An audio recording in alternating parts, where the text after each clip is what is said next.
Wow. So today's an exciting day. Vanessa and I are so unbelievably honored and excited to welcome Stan Tatkin to the Aw, podcast. Stan, thank you so much for being here. thank you. Thank you for having me. Yeah.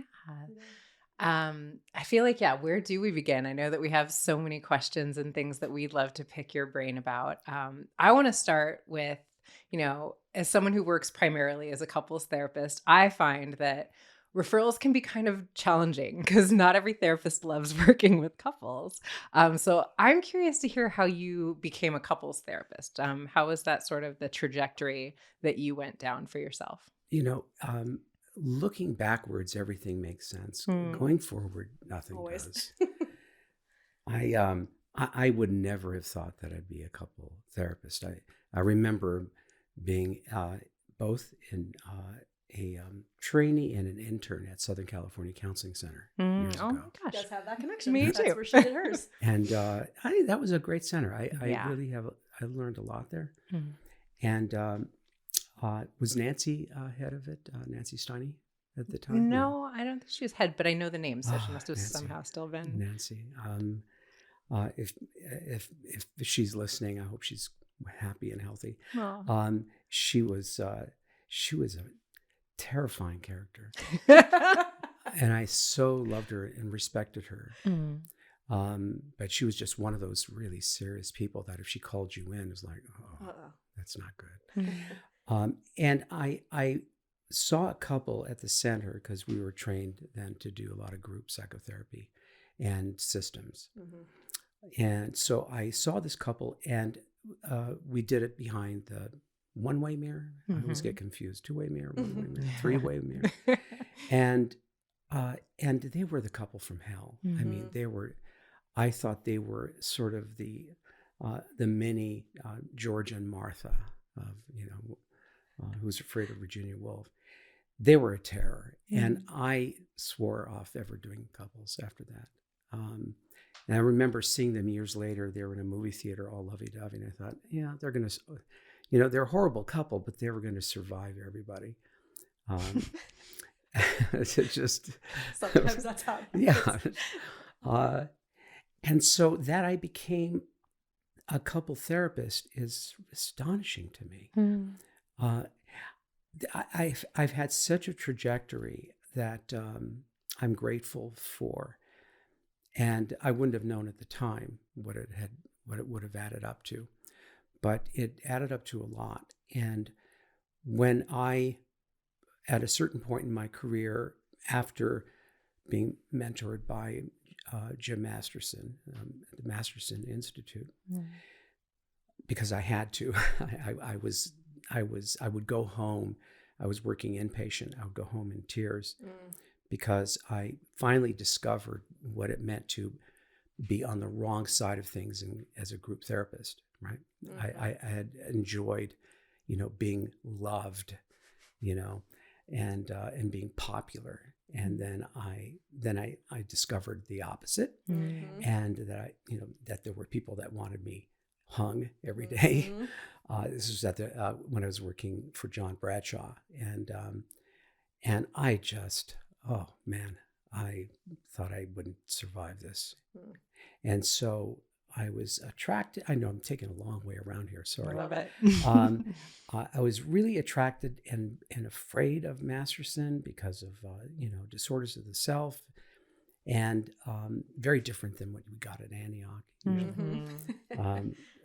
And so that saved my career. Actually, I did it badly in the beginning because when understanding any complex theory, people mangle it and use it for their own defenses, which I did, which was fine for me because I started to think differently about my work, and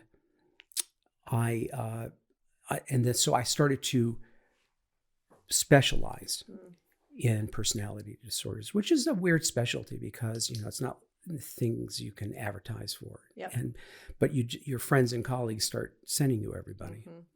Just like when I directed an outpatient drug and alcohol program for a charter, people started sending me their addicts, which I found that that was not really the population I wanted to continue working with, especially in private practice.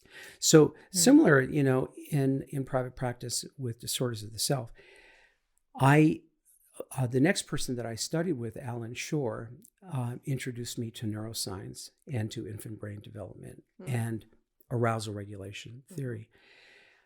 And so that opened me to a whole other world of people in the neuroscience field, in the infant attachment world. And I came across the Watch, Wait, and Wonder program directed by the Muirs, Elizabeth and Roy Muir, at the time, the Hinks Institute in Canada. And I was really impressed with the powerful work that they would do with only 8 weeks with children who were biting, not developing, immature, having problems continually, causing their parents to really be in despair and not like their babies. And so within 8 weeks, these children would just turn around. The parents, not so much. Well, that was going to be my question. Was it just the babies that they worked with, or was it the whole system? No. What it turned out is that with just a minor tweak, it meant the difference, seemed to mean the difference between an Axis 2 or an eating disorder or some other pathogenic process because of the parent-child relationship. And so, when you look at an infant's trajectory, just a minor turn, people can't see my hand, but just a minor turn like on a sundial changes the entire outcome. Whereas with adults, it takes a lot to steer that ship, right? You steer it a little bit, but basically the bones are there. We're a little more set, a little more set, and change only so much, right? But you could really change that course. And I thought prevention's where it's at. Why not start at the beginning and do that? And so that's when I got into videotape, because they were using video, and I wanted to use video to work with the parent unit with the child coming in, putting them under stress, videotaping them, and then making an appointment the next day with the parents, and then we would watch the video over and over again. And I was also interested because Dan Stern, the late Dan Stern, who studied babies, and he did so by using frame analysis, digital frame analysis, by studying babies frame by frame. And that's what I wanted to do. And that's what I ended up doing with couples. So the problem was I couldn't get enough people to come in. I just, we're not prevention oriented in our culture. And so unless people are mandated, in some countries they are, and the outcomes are incredible with at-risk mothers, at-risk children, incredible. But I couldn't get enough to do that work. And so I, at the time, was married to my first wife, and we were both therapists, and we met at the Bradshaw Center. And our marriage was in rough shape, and then we went through kind of a hot divorce. By that I mean it happened really quickly. The nerve endings were still intact, and it happened so swiftly that I was just devastated. I just, I really thought my life had ended. I kind of did all the things I wanted to in childhood, which was because I had a privileged childhood. And I thought, okay, well, this is it. The only thing that saved me was I was a professor at 3 different schools, Antioch being one of them. And that saved me. So teaching and my practice saved me, at least for a while. I had something else to worry about, other people. That was really good.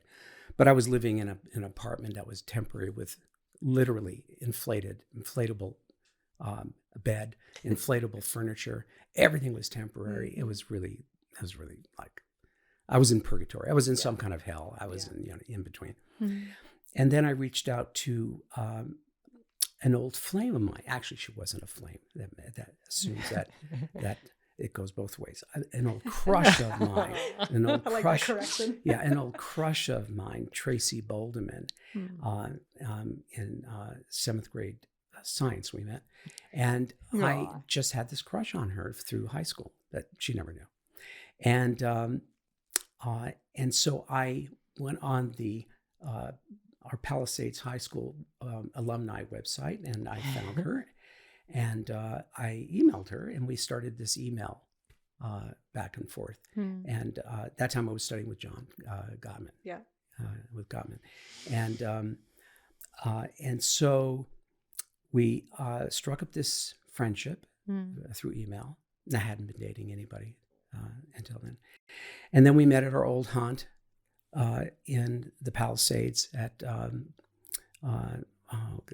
State Beach. Oh God, what's his name?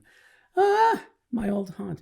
Anyway, the state park there, where they had polo ponies and everything, and we went for a hike. Oh, Will Rogers? Will Rogers, thank you. Will Rogers State Park.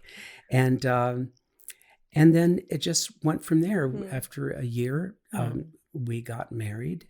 And she was divorced as well, right? She was divorced as well, longer than I was. Okay. So but I was the Walking Dead. I was not attractive.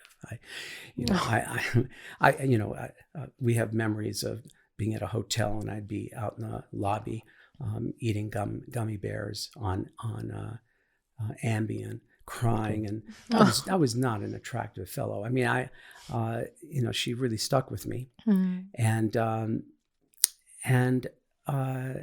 then everything took off from there. It became partly a model for secure functioning for me. Our relationship, very different than any other relationship I ever had.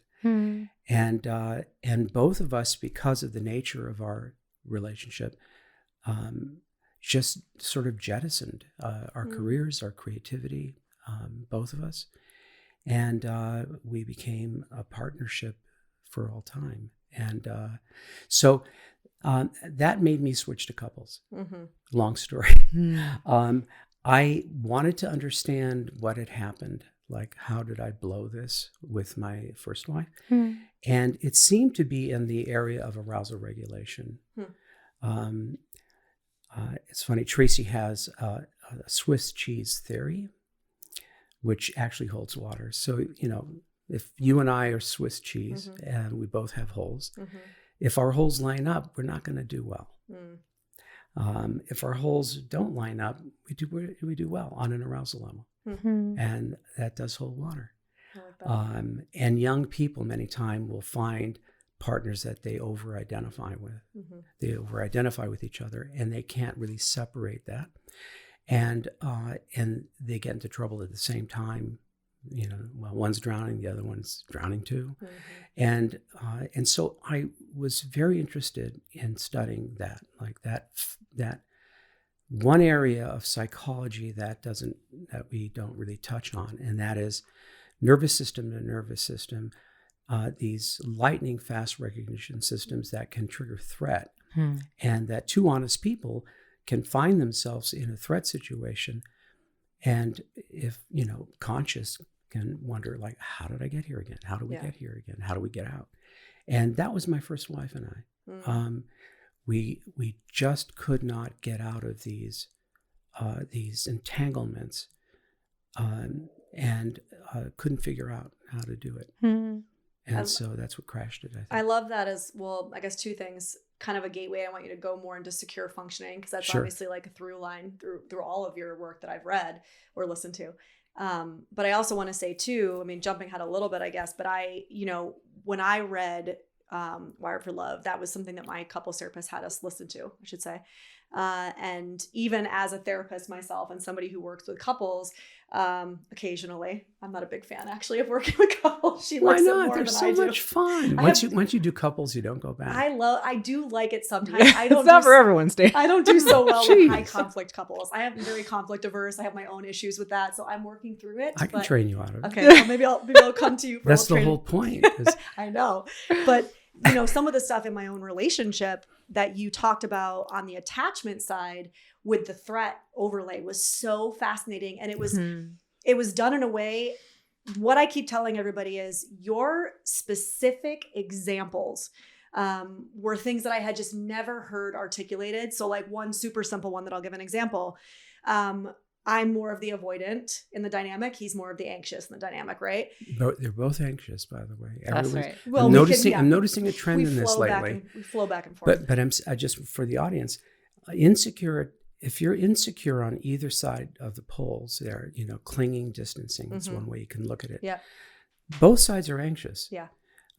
In fact, if you really look at biochemically, the avoidant is actually more anxious, the most anxious, because they don't have the mechanisms to calm themselves down because of their distancing. So they remain more anxious, actually, and they're more vulnerable, especially if they're touch avoidant. They're more vulnerable to disease. Interesting. Right. Well, so that was something simple that I remember reading or listening to when you were like, if the person, I think you call it the island, right? Is the term you use, is like at their desk doing work, for example, and you call their name from the other room, the immediate like what? Almost anger that comes. Right. And I was like, I've never had anybody articulate that feeling before. I've always just thought that I was messed up. I was a bitch, like all of these things that I used to call myself. Well, you may be. But I mean, yeah, exactly. I'm kidding. Yes, kidding. and. No, Thank you for that.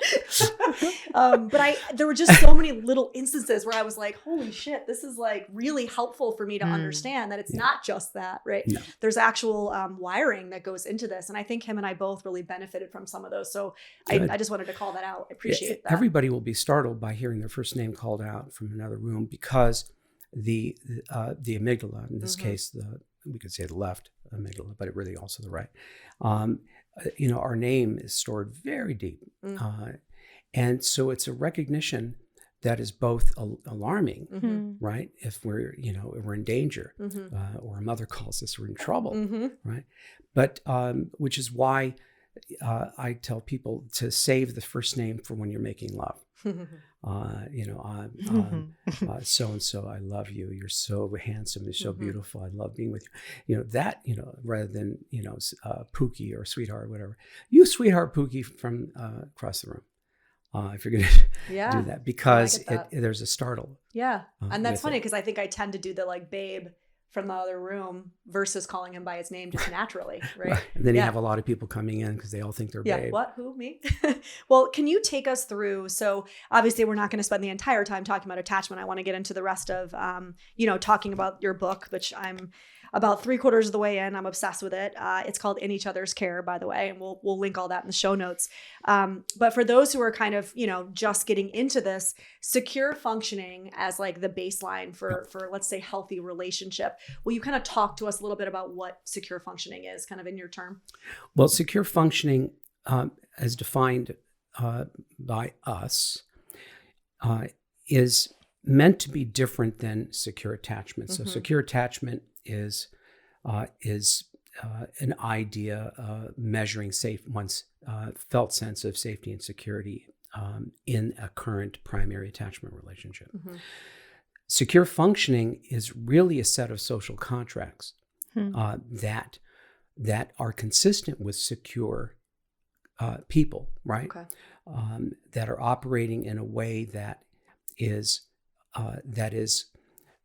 cooperative and collaborative and fair and just and mutually sensitive, that sets the stage for resources that are otherwise being used because of chronic interpersonal stress and threat.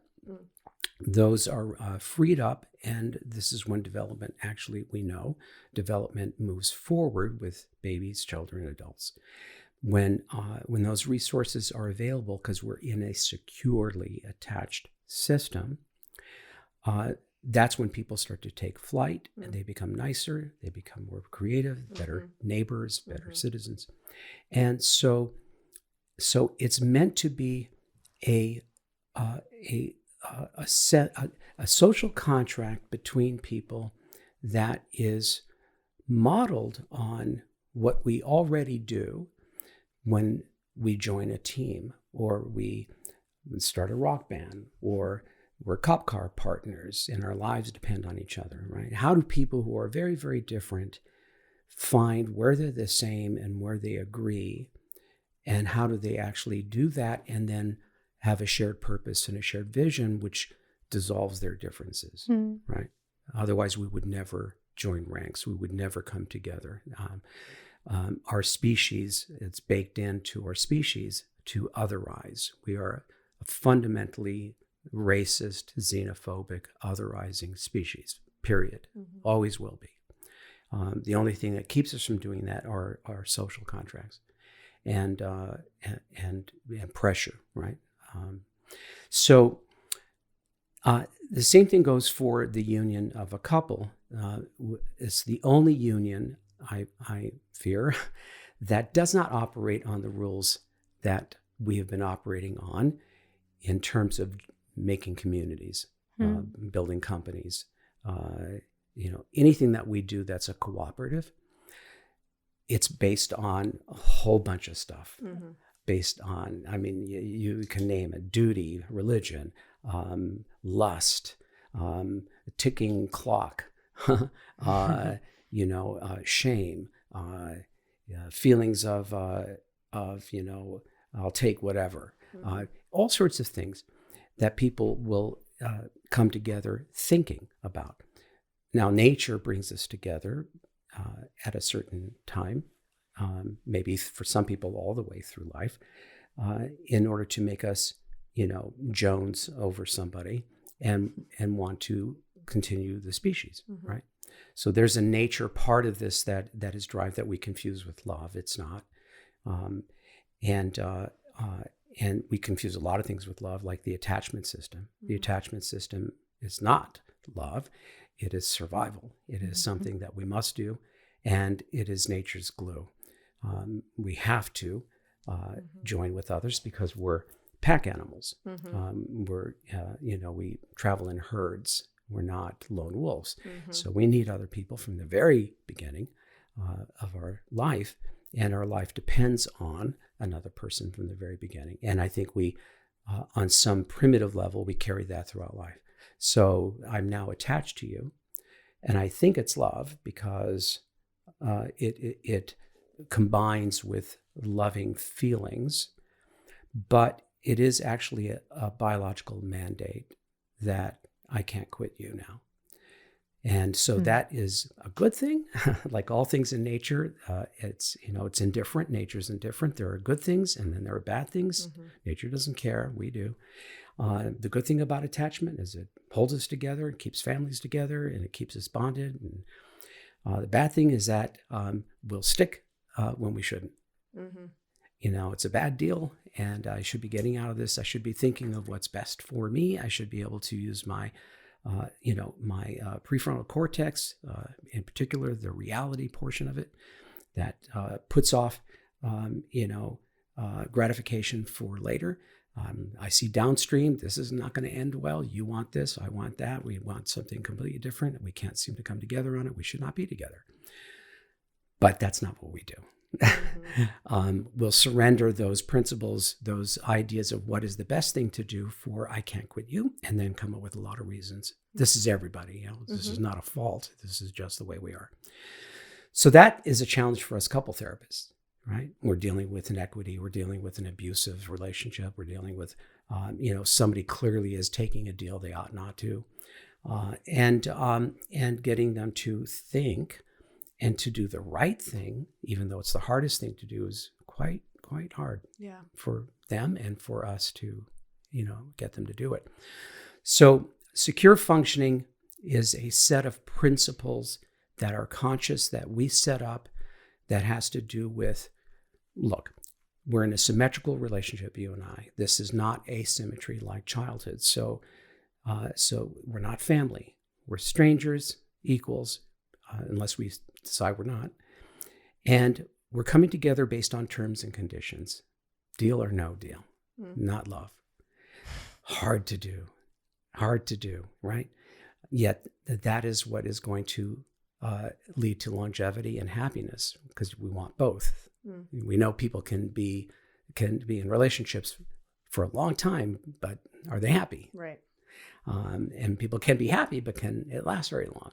So here, secure functioning is the only way I can think of, modeled on all unions throughout our time on Earth, that can actually last a long time and be happy, because in a free society, people are choosing to come on board because they want the same thing, they're heading in the same direction, and we could do this. Yeah, I think that's such an interesting point that you're making about people choosing to come on board. And something that I hear you speak about a lot that I really appreciate is coming together when there's a shared vision for what we want to create in a partnership. I have become a little bit obsessed with the idea that I feel, and I too am someone who was married for a long time and am not anymore. And I think it's given me such a different lens with which I hold couples work, because I think so often the fear of this ending keeps us in dynamics, as you're speaking to, that aren't really life affirming and healthy. And what I'm sort of obsessed with coming together in partnership when it's justified, being a little bit more the baseline than I'm single until I'm just waiting for someone to come and save me from my singlehood. Because I think a lot of times the norm being partnership really makes people feel like they're somehow less than until partnered. But what I'm curious to hear your thoughts on, Stan, is there's all of these articles being written, people speaking about how often people are sort of stepping away from the decision to partner. Now, I think there's been all these Pew Research studies about the rise of the lonely single man, and all of these dating apps are showing how hard it is for men to find women to partner with, and women are just either choosing to stay single or dating other women. I hear come up a lot for clients. And I guess what I'm curious about is, what do you think is underneath this, this thing of people are just sort of saying what is in partnership for me, and what do you think we do about that as a society? As a sort of are we just going to partner less, do you think? I don't know. Something has shifted, and we could think of a lot of things that are shifting it. There are more existential threats right now, not starting with, but it came in focus with the pandemic, right? There's always been an existential threat, and we've been mostly asleep, which is the way our brain works, actually. We're good at that. And so, with the pandemic, now there's also global warming, which is looking pretty grim if you see how it seems to be exponentially getting worse. Yeah, it's if there's this many tornadoes and fires right now, and there was many more than there was last year, what is it going to be next year?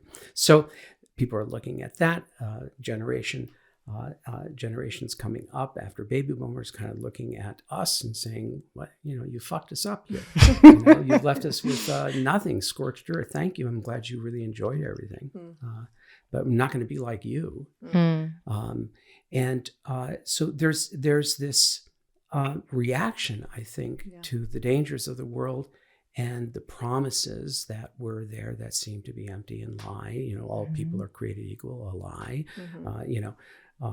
We're seeing the fragmentation in our culture because there is no leadership that can unify all these states, which has always been this way, but at least we could do it at some point, to have a shared vision and a shared mission and a shared purpose without having a war, right? Yeah. Without having 9/11.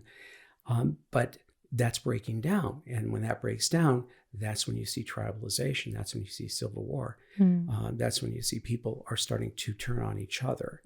The same thing in a couple.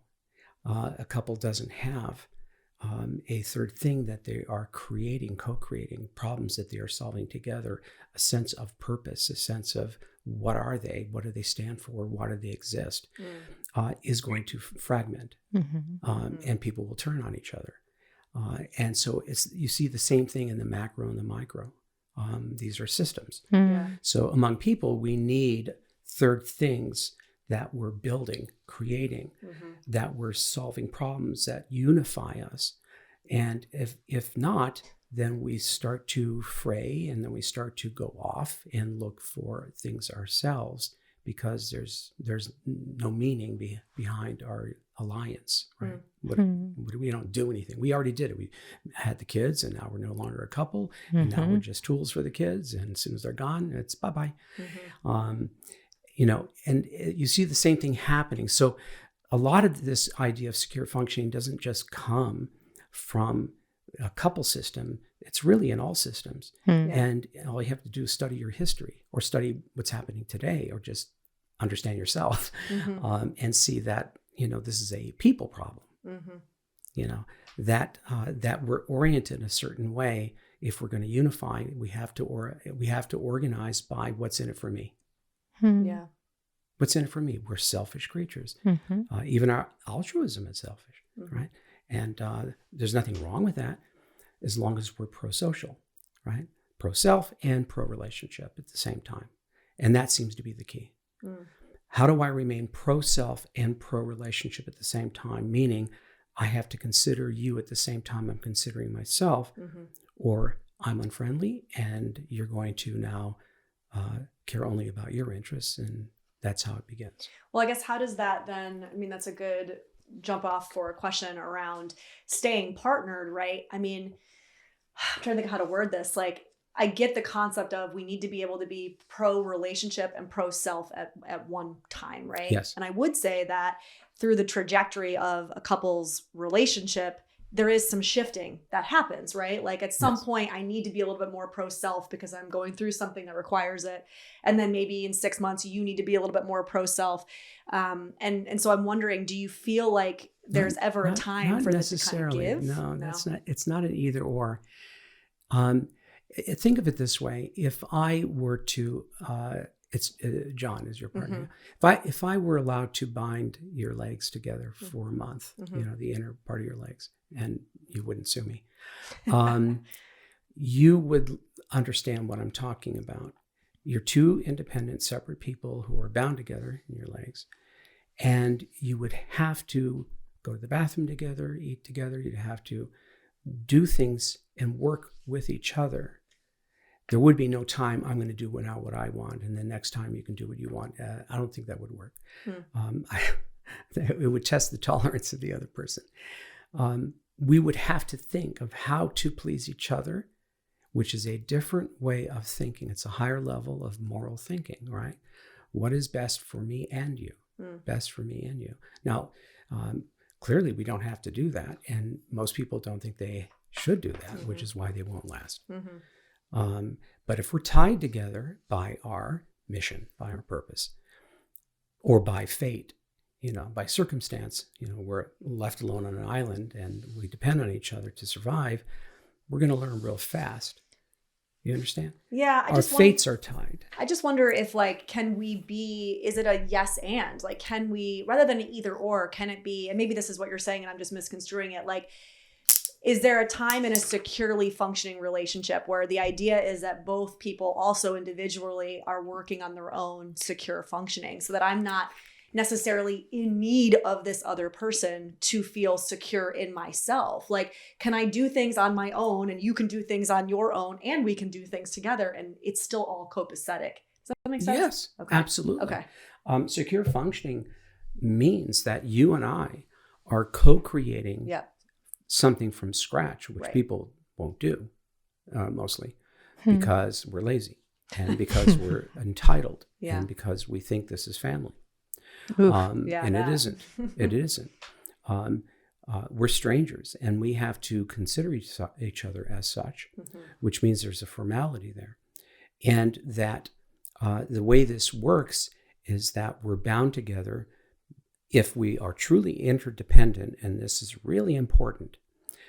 We have to make sure that we have the same things to gain and the same things to lose. We're equal shareholders in this thing that we're considering.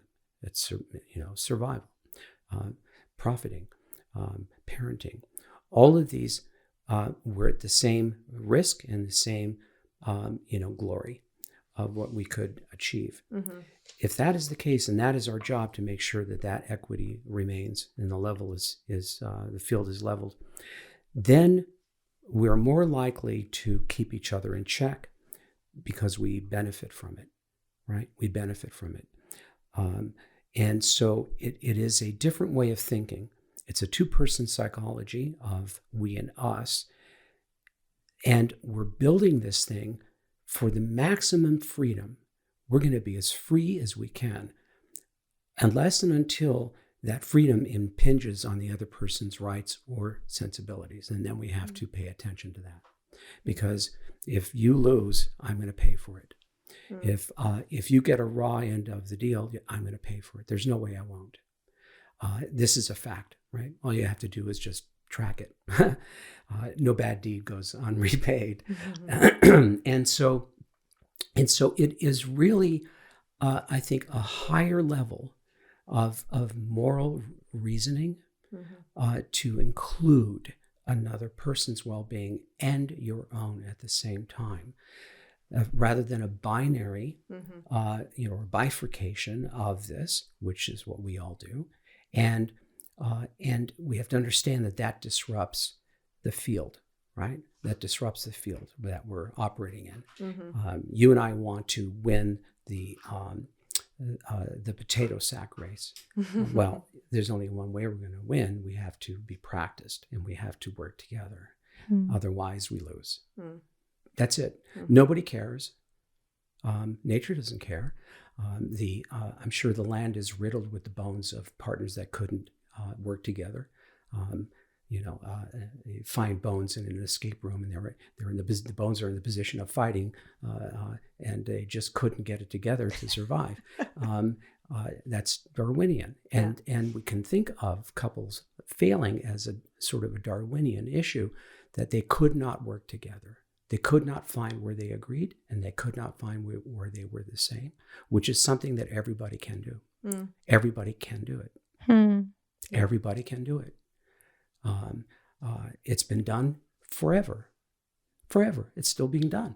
How do people who are of different, ilks, different cultures, different races, different genders, sex, whatever, come together? Because either they have to, or because they need to, or they decide to, for good reason, and they find exactly where they agree and where they are the same, and that's where they build. And yet partners are, again, couples come with a certain entitlement that no other union does. Expectation, there's a memory that goes all the way back to early childhood, because of a primary attachment system is going to be all projection, all projective identification. Makes it hard. Yeah. And so we have to be smarter. We have to know better, right? Yeah. We have to be prepared for the pain in the ass, burden that we are. As human beings, we are all a pain in the ass. We're all disappointing. We're all contradictory. We're all annoying creatures. There's no getting away from that. So what? Yeah. But how do we still make it where I see what's similar in us versus what's different?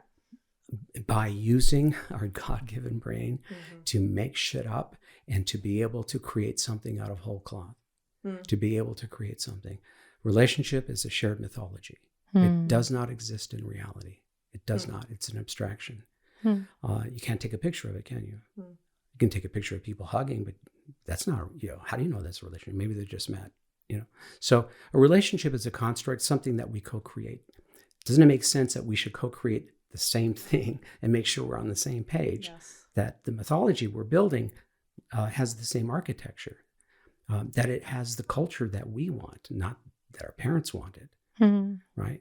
Not that our church wants, but you and I, right? We can do anything we want. All we have to do is agree. We just have to get each other on board by attraction, by bargaining, by negotiating, by making it good for me and good for you. It's been done this way. This is the way of the world.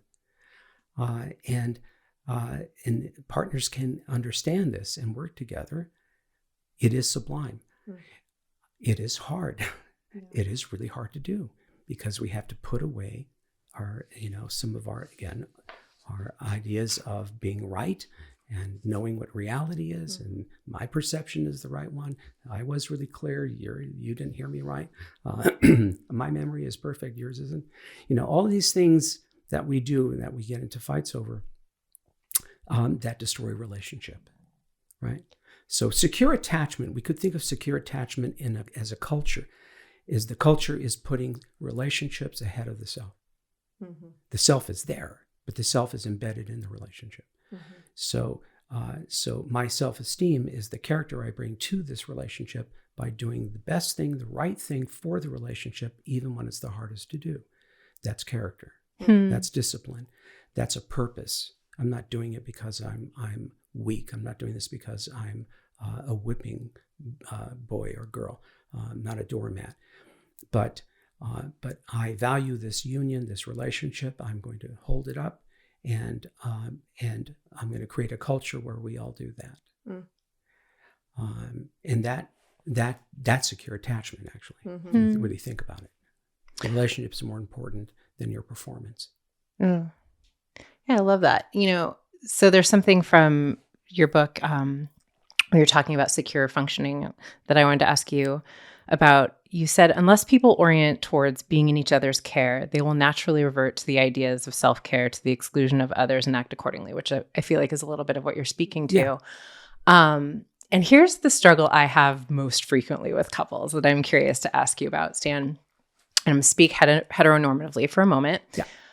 The tale as old as time is that, the woman is carrying more of the emotional labor. Mm-hmm. The woman is just feeling like, especially after we have children, that this man in my life has become like another child that I am caring for. Mm-hmm. And so I think what ends up happening, I find, is it's this constant struggle for, let's talk about like the erotic other that is lost in this space of us being in this enmeshed dynamic of us caring for one another. But I don't find often that it is like an equal level of care for the woman. And also, I don't think what arouses men and women is the same a lot of times. And I think there's so much about the societal construct up to this point that has been women should be in that caregiver role, and they should be like really like the nurturing space. But what I find is that unless a woman really feels seen by the man in her life, which I find if we're like so enmeshed that it's tough to tell where you begin and I end, that woman doesn't feel seen. And then she isn't aroused by that. And then it becomes like a really like, I think whatever the modality is, there's sort of the agreement that we need a sense of stability, but we also need aliveness. Yeah. But I find that a patriarchal society doesn't really put a lot of emphasis on the aliveness and the sensuality and the life force, which is a lot of what I think I find is missing for women in relationships. Yeah, it's like we can be good partners, like business partners, but we're not having sex. Right. So there's two ways of looking at this. One is there's the greater system that's imposing and oppressing people, right? The culture, the patriarchy, the politics, social politics, the gender politics, all of that. We could say there's a lot impinging on us from the larger systems and concentric circles that bind us and make us feel that the general system that we're in is unfair.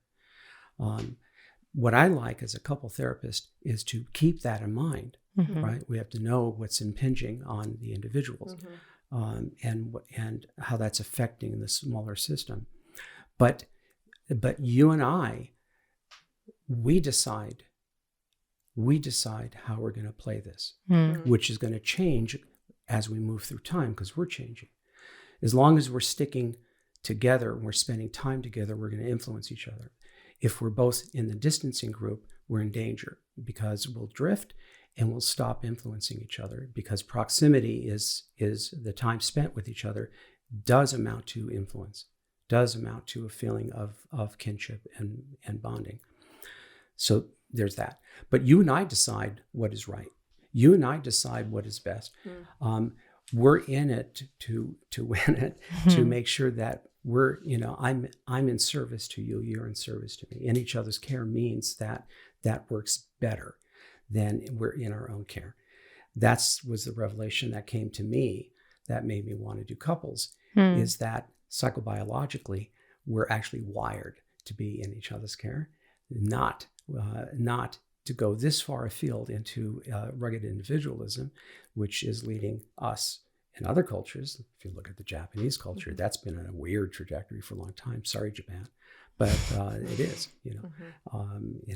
Their loneliness is at an all-time high, and the World Health Organization is considering it, along with depression, as being a major killer, right? So a lot of our ideas go against, by the way, our nature. Back to this. So you and I decide, and because we have an overarching sense of purpose to serve each other, that we come first above and beyond everybody else, that we are the travelers, the time travelers, that we are engaged in a social contract of mutual protection that other people do not have and will not have with us. Ride or die. We're going to work together. That is where you can make change. That is where, but you have to have a willing partner.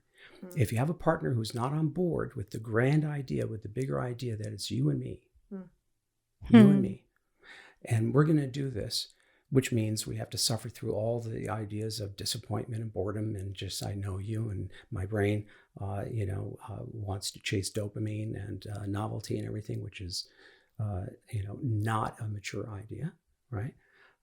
There's novelty in the ordinary, and a mature person knows that and goes for, that's why we commit, right? Hopefully we commit because we want to learn something about ourselves. We want to learn, we want to know everything about this one thing that we chose, career, person. That's a personal dedication, right? So if you find somebody, which is why I tell people, create a list of what the perfect relationship you're looking for is, not the person, the relationship. We do this, we do that, right? This is what we do. And look for somebody who's on board with the big ticket items. They're a player. They're not perfect. Nobody is. But that they are attracted to the same thing and they want to do the same thing. It's a mission. That's what you need. You need somebody who's willing to play, willing to do that on a big scale, because it's a big idea, right? It's you and me. We're going to do everything. We're going to work together. We're going to stick together, and we're going to make it right constantly for each other. All we have to do is spend the extra effort to think collaboratively. I like that. Which is really hard to do under stress, because as soon as we're under stress, it's like, fuck you. Yeah. I mean, I think you're absolutely right. And I so deeply agree with everything that you say about nervous system and the way that we react from that space.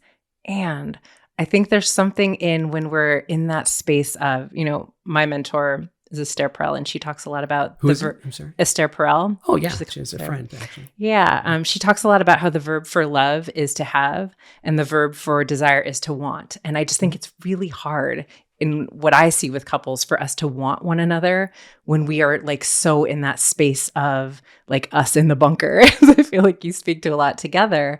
I think, I don't know, there's something in the is it immature for us to also need a little bit of distance from this, a little bit of differentiation, I guess is the word that's coming up.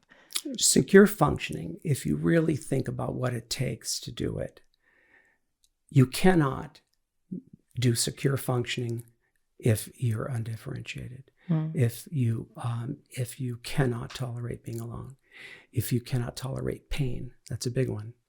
If you cannot grieve loss, if you cannot understand and tolerate disappointment, if you cannot take a punch and fall on your own sword with humility, these are all things that require a higher level of development of self.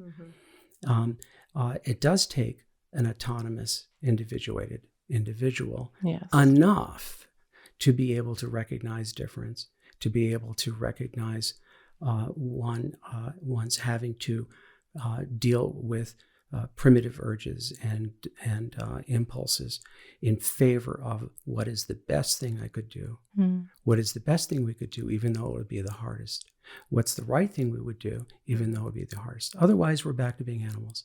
Otherwise, we're back to doing whatever we want. And we can do that, but the union isn't going to last. It just isn't, because I'm doing what I want and it's at your cost. That's not going to work. So we have to think of, it's not, dispel the ideas of healthy. I mean, healthy should be, kept for with the kind of foods you eat and whether your doctor says you're healthy. Relationship is not about healthy. Does it work? Mm-hmm. Can it work? Not just right now, but down the line. Can it work? Well, what would make it work? Mm-hmm. The relationship has to be two generals, two bosses, two executives, equal power, equal authority, which is respected. And we have to work together as such. We're leaders. Everyone and everything depends on us. Mm-hmm. Therefore, we handle everything and everyone. Mm. And you and I have to be right as rain, or everyone's screwed, and everything we do is screwed, right? Because we're hinging that. That has nothing to do with enmeshment. It has nothing to do with fusion. It has nothing to do with being, trapped. Mm-hmm. That's not the idea here. It is the opposite. Mm-hmm. It is actual freedom within a frame that we've built. Because without a frame, you could say there's freedom, but there's also being lost. Mm-hmm. There's mayhem. There's, a rudderless person, a rudderless ship. So we're talking about what the existentialists talked about. We're all alone. There is no being on the same page ever. That's a fantasy. We approximate each other until we're unhappy, and then we really don't like it because I want you to be exactly on the same page. But we're not, right? We're separate. We're in separate boats. All we can do is hold hands, but we're in separate boats. We're going to die. Life is meaningless, except the meaning we give it, which is true still. And we have no idea what the fuck we're here for. Okay? Those are the existential givens. They forgot one. And that is, if our relationship is in tatters and it may not exist tomorrow, I'm in an existential crisis. Biologically as well. We can't tolerate that. We can't tolerate that. That's why breaking up is hard to do, because it taps into a very primitive, primordial part of us that is survival oriented. If mommy dies, I die. And if the relationship is over tomorrow, I'm dead. Now, it's not rational, right? We're smart. We know that that's not rational, but there's a part of us that feels it, which is why we talk about repairing quickly, because we have to honor that biological threat system, which can lead to disease, right? It's a huge, huge stressor. So my wife and I have this thing. We can go to bed angry, but we have to at least touch toes. I remember hearing that in your first one, yeah. Touching is an unequivocal signal that we're okay. That's it. That's all you need. Yeah. That's all you need, because there is that primordial thing. So it's not about enmeshment. We have these ideas, these constructs based on our fears, right? Oh, I'm going to get enmeshed. I'm going to get trapped. I'm going to be engulfed, smothered. I won't be able to get out. I'm going to be abandoned. I'm not going to be loved. All these ideas that are sort of gumming up the works of what I'm talking about here. This is a very high level of thinking that will work, and something that we will strive towards. It's a practice. It's not easy, but it does work. And so then, is it worth it? And what else is there to do? I mean, why not be a better person? You can do that in your unions if you play, if you're a team player, right? If you're a team player, right? You got to do it. I got to do it. And if you step out of line, you're going to hear from me. And if I do, I'm going to hear from you, because we gave each other permission to enforce. Yeah, I think what I hear you saying is that there is a certain level of awareness and differentiation that each person does need to bring to the table to be able to be in this level of agreement. Right. And I think that's very true. Before we got on and started recording, we were both talking about, or the three of us were talking about, like, the difference in relationships after a marriage, and I think that there is, to me, a lot of times value in endings. I think if we let go of the, construct that when a marriage ends, that's necessarily a failure. Like, I look at all of the things that you've developed and understood because that first marriage ended. And I think that there can be a lot of value in things falling apart, right? Yeah. I fully believe that that there are no angels and no devils in couples, that where there's one, there's always the other. It's a system. And if it breaks down, it's really on both of them. right? Occasionally there are devils that I've come across, and I'm sure you have too. These are people who are not playing on a level field, and they're not good faith actors, right? They're bad people. Let's put it that way. Going back to what you were saying before about, this idea of like we have this primordial attachment. I mean, I would say the attachment wounding, right? It's like that primary attachment wound of I have to make this work at all costs, because what I'm terrified of is essentially I won't be here. I won't exist if this attachment disappears. And so what I find so often in working with, whether it's couples or individuals that are kind of grappling with an end of a relationship, is really helping them, supporting them get to a place of knowing that they will be okay, even if this partnership ends, right? Yes. Oh, yeah. And it's like it's helping somebody understand that even though your internal system is telling you that you're going to be snuffed out if this partnership goes away, that's not true.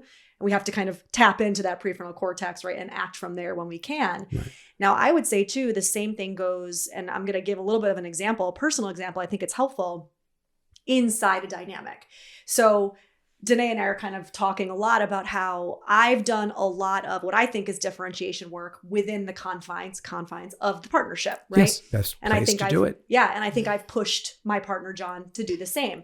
Now, I think a lot of a giant kickoff for us in doing like our next level of that work was having a kid, right? It brought up a lot of things. It was a very big challenge for both of us. Did you read our book, Baby Bomb? I did not, but I have it it's in my Audible. But I think, so using this example, what ended up happening for us in the first couple of years, because we're only at 3.5 years right now of having a kid, is me being the mother, me being the primary parent, me being focused on the actual survival of this being. And then what happened for him is a lot of his attachment stuff came up. I'm not paying as much attention to him. I'm not giving him the same amount of quality time, the same amount of touch, the same amount of sex, all of these things, right? And so it really sent him into, and him and I have talked about this, I'm definitely not like throwing one under the bus, but almost like a very immature way of showing up in the relationship. But mommy, what about me? Is essentially what it kind of translated to, right? And so this actually was why we went to Dana. Because we were in this kind of constant me saying, I'm touched out. I don't have enough to go around, right? Totally. Understandable. You got to be able to learn to self-soothe a little bit, because I can't do that for you. I'm not your mother. I'm her mother. And I can help her understand how to soothe herself. That's part of my job, is actually helping her build this nervous system, right? That's going to carry her through her life. I can't do that for you. I can be in support of you and I can be compassionate to you, but I cannot be your mother. I already have a kid, right? So there was a lot of this back and forth. Now that's a long setup to say, I think a lot of couples, not to think, I know, I've seen a lot of couples get to that point, not be able to withstand it. And I don't want to be kind of gender stereotyping here, but I've seen a lot of specific men and women in that very similar dynamic. I've seen men and women too, that are couples in a similar dynamic, right? Right. The third, it's a stress of going from dyads to triads, right? A recapitulation of something in childhood. And so if people aren't prepared and they don't understand what the roles are and what again, the purpose is and what their vision is, then they'll get confused. And this will happen. It happens with same sex. The non-caring parent will complain very, very similarly. It doesn't matter their sex or gender orientation. So there is a problem of one person being left out of the triad and feeling jealous, right? Feeling that they've lost their primary. All of this can be mitigated with preparation and planning and thinking about, what this is and what our roles are going to be and what we're doing this for, right? And so I think it is a problem that's unique to our time. I'm not sure that it's across all, cultures and tribal areas. I think it's the way we orient a bit that accentuates this idea of primacy. This other person's coming in now as an interloper and taking my primary away.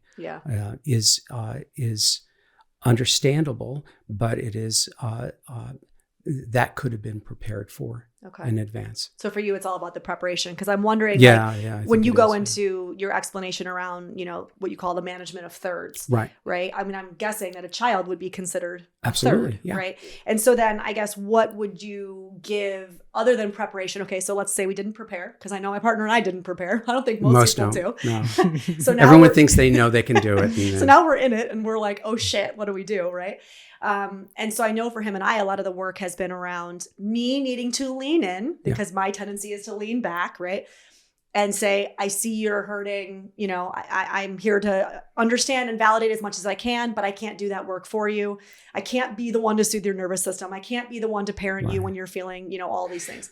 Now imagine it ahead of time, it would have been, this is what we have to do. This is what we can't do. This is what won't work. I'm going to be overtouched. I'm going to be going through all this. You won't know what it's like. I will. I'm going to need your support. That's going to support the baby.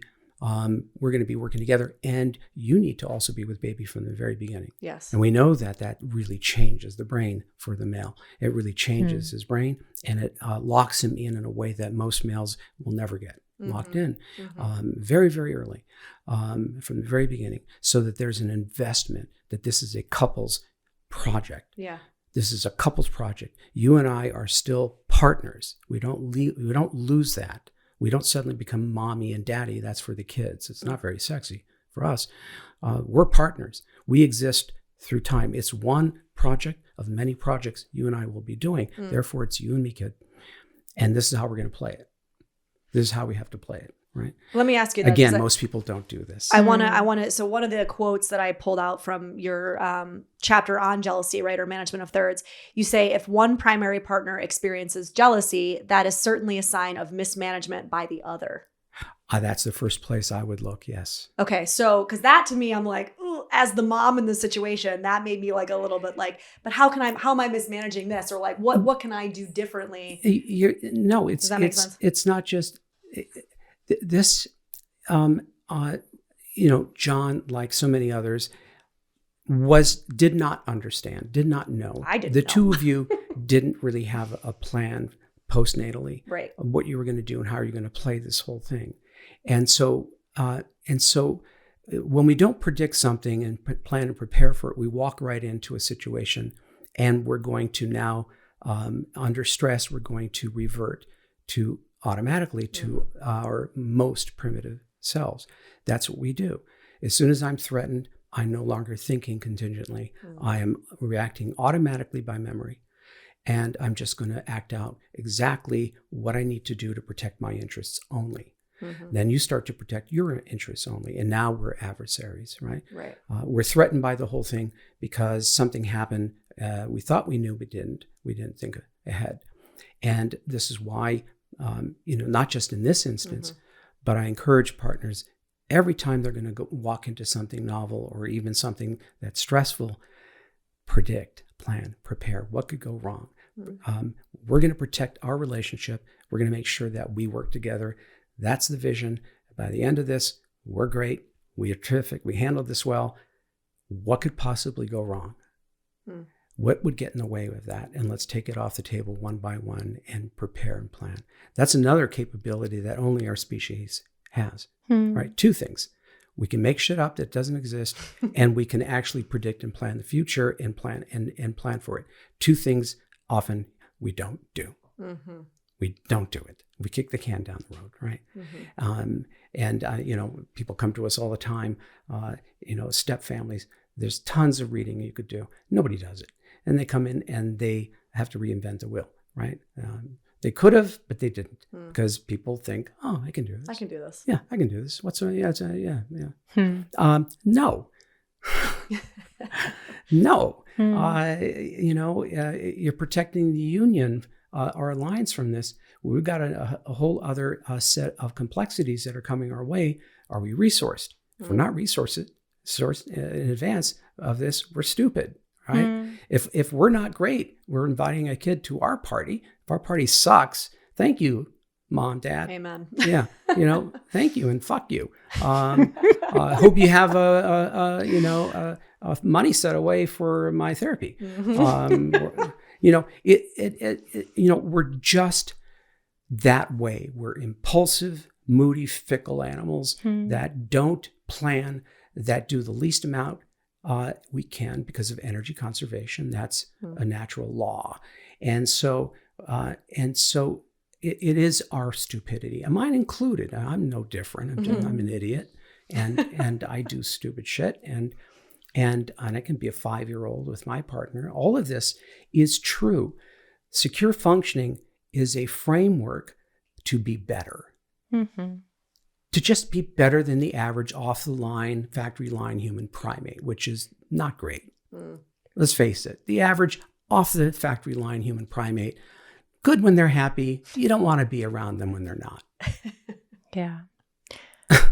I mean, I love so much of it as a framework. And there's something that I hold with couples that I'm curious to sort of hear your reaction to. Also, Stan. it's changed the way I work too. You'll have more fun, by the way. Which, I think, and again, guilty of this myself in my relationship, but I think what I see so often with couples is just a real lack of reverence for who this person is as another person. There's like a sense of entitlement, I think, that comes when we've been with someone for a long time. You speak to that in your books. And what I realized once my marriage ended was there was a lot of things that I felt entitled to from that other person that I wasn't. And the idea that he was mine a lot of times kept me complacent in that relationship. And what I say to couples a lot is, this person doesn't belong to you. No. And if nothing is promised, then we hold it as a little bit more sacred. And I guess I'm here because I choose to, because this is the best deal. And as soon as it isn't, you're going to hear from me. This is the best what? The best deal. Yes. Yeah. But it does make you want to step up more in your relationship, right? It's like, and this goes back, and I know we're talking about needs as attachment needs, but I have very often said, I think it's much sexier / I want to also be the one that says, I don't need you, I want you. And to me, that's actually sexier to hear. Like, I want to know that you want me. I don't want to know that you need me, because that actually doesn't really do much for my engine. I mean, well, it's not a compliment. It is kind of an insult. It's not like you could be anybody. I just need you. Don't go away. I don't like you much, but don't go away. But don't go away. Right. No, it's not attractive. Of course not. Yeah. This is voluntary. Right. And we need to be kind of in a constant state of work around making sure that we still want to be here, not that it's just a need. How about having a performance review every year? Loves that. Love a good pip. Loves it. Love a good pip. Yes. I mean, it's sane. Yeah, I agree. It is. Yeah. If you really think about partnership and growth and pushing each other to be better and to raise the bar. Right. People don't raise the bar. They just, it's on the ground. Yes. And so you kind of get what you pay for. And that's nothing. So is it hard work to do secure functioning? Yeah, it is. It's hard for me to grow up and to not just consider my needs only, and to be very aware that my personal narrative is built around protecting my interests, not around protecting you at all. Right? That's how we build our narratives. It's always to protect our interests. Right. And I'll use whatever is necessary, even if it's not all true, to fight you. Yeah. Right? All I need is enough data to say, well, it's mostly right. But it's not. So we're really talking about growing up. Secure functioning is growing up, which is a constant thing, which means I have to understand the automatic brain. The automatic brain is part of energy conservation. Everything new is going to be old.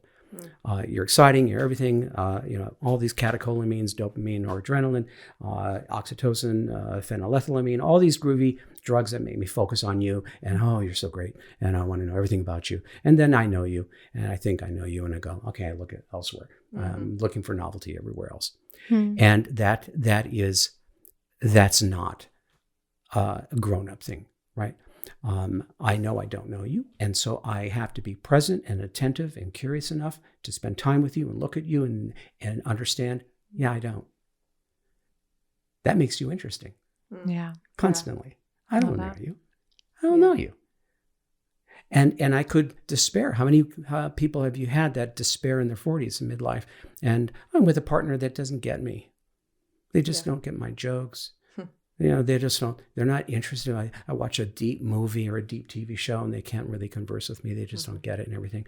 I'm lonely and everything.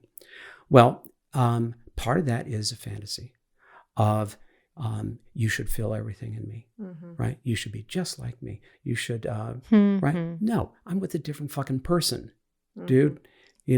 When did I think that you had to mirror everything inside of me? Well, when I thought that I was finding my parent to reparent me. Yes, right. Because that's really what I thought I was doing when I attached to this person. And that's why we're going to be in business for a very long time, because the complexity by which people pair bond and get together in this life, because in another life we would have been dead by now, right? 20 years before you're disappointed, you're dead anyway, or you've already mixed up the gene pool. So. The problems we have today are the problems for our time. We live longer. We live in a very complicated, society, a lot of pressure, a lot of demands on us and everything, and a lot of fantasies that go with it. Getting back to reality, that the truth is, like so I say, everyone's disappointing. The ideas of really committing to you is where I can find out who I am. I can find out, if I choose to think this way, I can be aware of all the times I want to get away from you. All the times I'm thinking, oh, you're not so much. Oh, I'd love to have a younger body. I'd love to have this. I'm missing something that I don't have, which is part of the human nervous system. We're supposed to be aware of what's missing. As hunters and gatherers, because that helps us go out and get that which we need for survival. It's not meant to be, a measure of our happiness. Gee, I don't feel the same way with you as I did with X. Therefore, there must be something wrong with you. No. Right? And so growing up also means learning how our mind works and how it fucks with us constantly. Constantly. And knowing what we listen to and what we don't. And that is, again, growing up. Life is imperfect. Life is scary. No one's perfect. Everyone's disappointing. Good enough is perfect. And I am a pain in the ass and imperfect and disappointing too. So it is, I do see it as a higher level of moving from the self-centeredness, which we are naturally that, to include considering another person who is completely different from us. I'm going to steal that from and you, never Tan. forgetting that.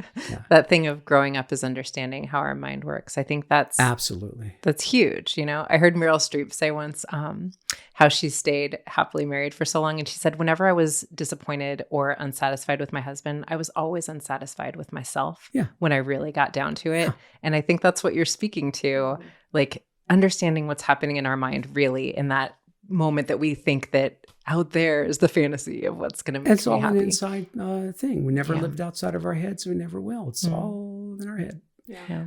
So we have to interact with the outside world and not try to make it in our own image. Yeah, I also think there's something to be said for, and this is the cultural change that's going on. I mean, women, marriage is changing, partnering is changing. I mean, women don't need men to survive anymore. So we're able to be more selective. We're able to leave, all these things. And I think a lot of times I'm working with people, especially individuals, on this concept of longevity is not the only marker of success anymore, right? If it was ever really a marker of success to begin with, because like I always say, I'm not going to congratulate somebody's grandparents for being together for 40 or 50 years when they've hated each other's guts for the last 30, right? I'm more likely to congratulate her and her ex, who I'm also friends with, because of their beautiful relationship as friends, even though they're not in a romantic partnership anymore, right? And I think that even I was more bummed about the Beatles breaking up than they were. But that's it. I mean, what you're saying is like, we can have these secure functioning, but also like using your brain, understanding how your mind works. And also if you both intelligently get to a place where you say, this is no longer serving the purpose that we intended it to serve, totally right? Agree. It's okay to walk away. Totally agree. I was talking to a friend the other day who's in a tough spot in her marriage. And I was like, I don't know when we had to get to the place, when we decided we had to get to the place of hating each other's guts before we could walk away from each other. Like that as a marker of, okay, it's finally time to leave. Like, can we just be done with that narrative? Because this is what keeps a lot of divorce lawyers, in their jobs. It's what keeps a lot of these mediators in their jobs. It keeps a lot of kids in therapy. Can we just say, this is not serving the higher purpose anymore. Let's shake hands, hug it out, and go our separate ways. That would be lovely. Now Right. you have to deal with a real person. Right. Because a real person will say, no. Hmm. Because it is for some life and death. Yes. And I'm with you on Yeah. this, which is why I'm shifting my thinking to a purpose-centered relationship, not a feeling-centered relationship. Because, this comes from Japanese psychology, Morita, that only a purpose-centered relationship or purpose-centered life can lead to real happiness. Mm-hmm. Feelings can't be controlled by the will. And so if you're operating that way, a lot of wars start this way. Mm-hmm. A lot of people do terrible things in the name of love. So I'd rather people start thinking about what is your purpose. It has nothing to do with feelings, except that it's going to either provide the best opportunity for good feelings to arise, earned love, earned respect, and guardrails to keep as a purpose the worst feelings from arising. Two people can legislate that. Mm-hmm. Because let's not do that. Deal?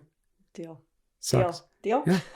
And so I love it. And so then we have to do governance is really important. And I saw that as a question that's on one your of my list. things. So what governance means is that you and I as free individuals, strong individuals that could kill each other if we wanted to. We could do all sorts of things. We're powerful by nature, right? There is nothing that's to say that you're the weaker sex, Sure. or that I have all the benefits, right? Mm-hmm. Nothing unless we decide that. So we're coming together this way. We decide what our purpose is. Again, deal or no deal. That is something that creates something that's harder to dismiss, and that is earned love.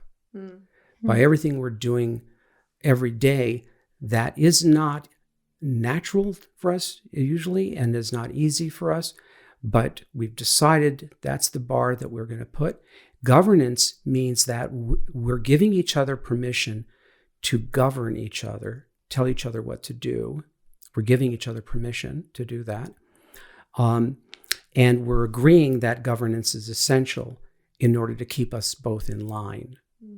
Otherwise, we'll do damage to each other because we're selfish, self-centered, impulsive, opportunistic, never forget that, animals, right? And any other thought is naive. You'd never do that. Come on. Of course you would. Under the right amount of stress, you can do anything. And that's been proven. So let's plan for our devils. Let's do that. And so we're talking about a thoughtful, purpose-led, mature, serious union that wants to not only survive, but thrive. Thrive. We're gonna provide each other whatever we need in order to thrive. You need time alone. You got it. No problem. No problem. You should go away with your girlfriends or boyfriends or whatever you do. Our security is ensured by how our commitment to each other and the seriousness by which we hold to these things. Because if either of us step out of line, we're dead. Dead as in the relationship's dead. The factory stops because now we're in negotiations. Foxhole, where it's easy to pick us off because we're fighting in our own foxhole. It's dumb, right? We cannot afford that. So we have to do this correctly because we know what we're capable of. We respect what we're capable of, and we don't forget that. And we can make anything we want, and we can destroy this thing in a heartbeat. It's a reality check, that's all. It's just different. And it is fully autonomous because I don't care what your union is based on. You could, you could be, I got to be careful about how wild my mind goes. But you could have any kind of arrangement you want. I couldn't give a shit. You just have to agree and prove that you know what you're talking about.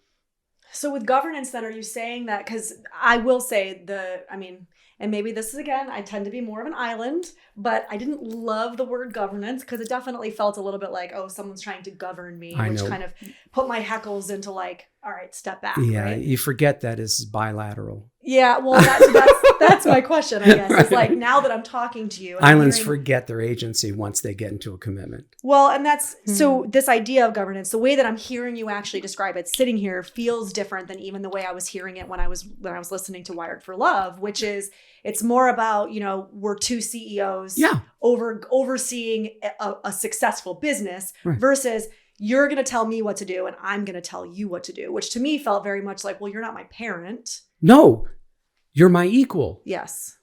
You're my equal. And everything we do is about order, right? We have to be together on this. Generals fight, soldiers die. Parents fight, kids suffer. Your work suffers. So we have to have a sense of orderliness and respect for our power, right? Be afraid. I have the same sledgehammer behind me that you have behind you, no bigger, no smaller. I can say, you cannot do that. And if you keep doing that, I'll show you. I won't be here when you get home. That's how serious I am. That's destructive to you and to me, and you can't do it. And you can do the same thing. Well, that just feels like having an internal set of boundaries, right? I mean, because boundaries are more about, what am I going to do? Like, is my sledgehammer going to actually come down or not? Because so often we talk about boundaries. Danae and I talk about this a lot. Like, it's about the other person. It's not actually about the other person. It's how you're going to respond in kind, right? Yes. Yeah. The boundaries are supposed to hold a relationship in place, not get rid of it. My anger is supposed to hold the relationship in place, not to push you away or scare you away, right? Anger is best used as an ingredient to hold a boundary. No, I mean it. I love you. Let's go. Right? But there's without question, I'm using my anger to set that limit. The one you know about. No. Can I ask you a question about repair? Then? Do you understand? Yeah. But it's pro-relationship. It's not simply pro-self. Like, if you're doing this thing, if you keep doing this thing, it's going to affect the relationship. And that's why I am stepping up and saying no more.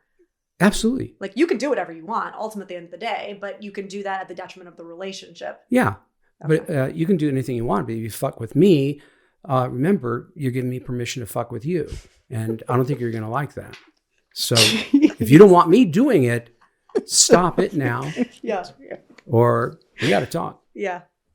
You understand? Are you sure you're from LA? You feel very like New York, Chicago. Everyone says that to me. And everyone has always said that to me. As a fellow New Yorker here, I'm like, you got a little bit of like a New York, Chicago vibe, actually. I'm Jewish. Maybe that's the touch. Maybe that's it.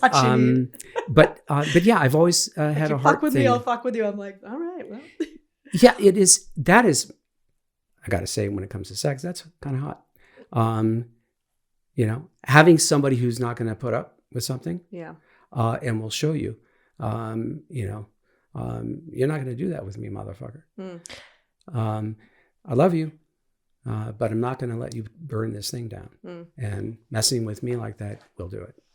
Yeah, I agree with you so much. And I think there's something in the sense of self that I hear you describing and the necessity of that. Yes. I'm working with a couple right now, literally, that I'm thinking about as you're talking, where it almost felt like the rules and governance were what she was in resistance to. They're struggling with, attempting to repair after infidelity now. And I'm trying to like find my way back in through what you're saying around like how to repair with more rules of governance. Cause there's just so much like his attachment firing right now is like, he's like so destabilized by the rules of governance being stepped out on that I don't really know like how to get there. What's lovely about this is that if we're working in this way, we don't care if they're an island, anchor, wave, duck, or swan, if they're borderline or a narcissist or a schizoid. We don't care. You got to do this if you want this to last, or it's not going to. It's just not going to, Hmm. right? It doesn't matter what you think. It matters what you're doing. Hmm. And if you want this to work, you're going to have to work together. You're just going to have to. So the therapist is going down the middle, hitting the system, not individuals, the system, with the hardcore reality that the therapist is framing. Remember, the therapist is coming up with the narrative, has to, because their narrative is messed up. So we come up with a narrative. The narrative is, this is about survival. This is about, this is a serious thing here. It's not a luxury. You guys have to really pay attention. You have to really work together or you cannot work. Nothing will work. Everyone's depending on you. And right now, you guys do nothing. You guys settle nothing. You guys don't solve problems. You try to solve each other, and that's war. And you don't get it. It will never work. It will never work. The pandemic shifted me from thinking about, diagnoses, which I still think about, of course, and I still hold that in mind. But when dealing with, the front line with the couple, I make it clear it does not actually matter. If you're a human primate, you're difficult. This is everybody. Everyone's this way. Everyone is this way. Anybody who does what the two of you do will suffer the same fate. No different, no matter where you go on the planet. And I believe that. I have proof. Right? So we can dissolve some of this and take away people's entitlements. I have trauma, and that's why I should get a pass. No, you don't. No, you don't. You have to pull your weight. This is a team of equals. No gizzies. You're not in childhood. You show up, you do it, or you don't, and nobody cares but the two of you. That's it. So I come down very hard on this because I really believe it, and I really got it during the pandemic that we're not doing couple therapy. Therapy, I think, has just been rubbing me the wrong way when it comes to couples. It's couple training. It's couple workshopping. It's education. How to fucking get along and work with another person. Or don't. Or don't. Leave. Or don't. But stop making each other miserable. Yeah, or don't. You don't want to work with me? Fine. I'm out. Love you, but no. I want somebody who will work with me. Fair. Both are fair, actually. Yeah. And so I look at it very, very differently. And I know, I believe that if I can't see it, visualize it, understand it myself, I can't sell it. And I can't orient the couple in this direction. Right? So it's been a whole different game for me, I think. Because the pandemic showed me that in couples, we don't have the luxury, like individual therapy, of doing a lot of introspection, a lot of deep work, and a lot of therapy, right? They're going to burn the house down. I mean, they're already doing it. Right. And this is behavioral. This is simply bad behavior that can't work. Understandable, because now I want my justice. I feel as we've done this so badly. All I want is my justice. I couldn't give a shit if my injustice causes you more injustice. Right. And then we're in a loop we can't get out of. Right? That's people. I'm smirking because I'm thinking about this one couple that I had like a total meltdown on, which Danae knows. And I'm actually kind of feeling a little bit more justified in my meltdown now when you're talking about like, it's not really therapy, right? No. And I think that's part of what I've always struggled with working in couples is that it feels like it's like an uphill battle. Like I'm trying to work as a therapist and it's almost like there's just not enough time and both people are fighting and there's two that I can't focus, right? But when I've had these moments with couples where I've been like, oh my God, enough already. You got to stop doing this shit. You got to stop. This is ridiculous. And I had this exact moment. You could save yourself energy. Say, you guys got 10 minutes to solve this problem that both of you, you have 10 minutes or less to solve this problem. And I'll be looking to see that the two of you are right as rain. You both feel great about this for now, because everything's for now. And go. And then I play it back on video. And this is why you don't get anything done. Do it again. And again. And again. Interesting. And again. Maybe I don't hate working with couples as much as I thought. No. Maybe I was just trying to You got to work together or you don't work. That didn't work. You know, that's on both of you. So I don't want to hear it. Do it again. They'll do it. They'll figure it out, I'm sure. They'll do it if the therapist is framed properly.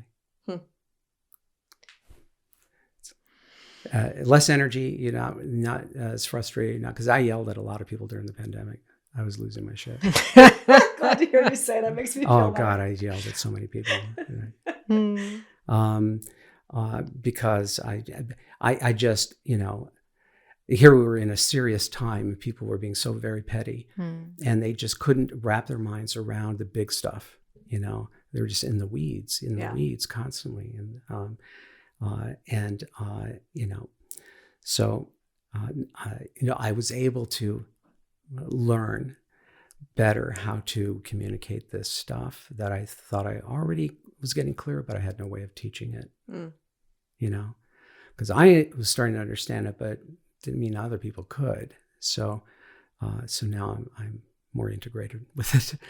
But it is, and I do enjoy working again. And it does.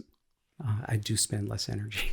That's good to know. I mean, I feel like I love where we landed, which is a little bit what I've heard Marianne Williamson say like years ago, was that ultimately this is about two people with a shared vision for what they want to create. And if it's not that, then what are we doing here? And you're going to work together as long as you're with me, because you can't afford this. You can't afford this. You have too many things you got to do, and people are depending on you.